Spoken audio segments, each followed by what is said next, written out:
When you look around the National Football League, the level of inconsistency, especially on the offensive side of the ball, it's littered across the National Football League. So, you can sit there and say hey, it's an injury issue. You can say, hey, it's a lack of preparation. It's a lack of continuity because of the way we practice or the lack thereof practice. All the different things that are attributing factors to the lack of consistent offensive play. And we've seen it with we saw it on Thursday night between the Raiders and the Broncos and the lack of consistency on the offensive side of the ball, especially for the Broncos. We've seen it obviously in that Green Bay-Philadelphia game. We've seen Buffalo get shut out for 3 quarters against the Miami Dolphins. So we have seen this on a consistent basis throughout the season, and I think it points back to just the way we practice or the lack of practice, the lack of doing things in full pads, the things that have contributed to,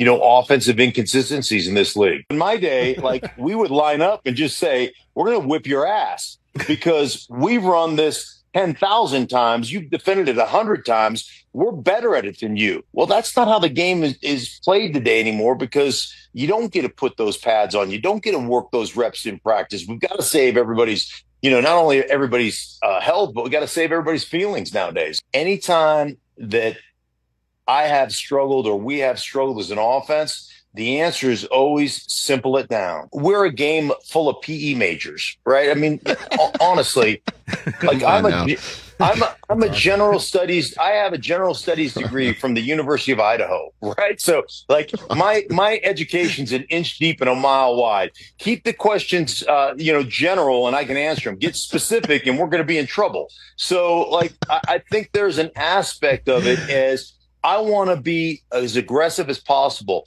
And the more I have to think, the slower I end up playing. You've got to call an offense based on the dumbest guy you have on the offensive side of the ball, right? We got to make sure that guy doesn't screw up. And so you've got to be able to, we may have a bunch of smart dudes, right? And a bunch of guys that can assimilate and really understand multiple complex kind of play calls and all that stuff. But if we got one dumb dude on the offensive line or one dumb dude in the backfield, then we got to dumb our offense down to that guy's level so that we can be successful. And you got to realize that you'll never make up for that dude if he can't handle, the calls and the checks and all the different things that we do as an offense.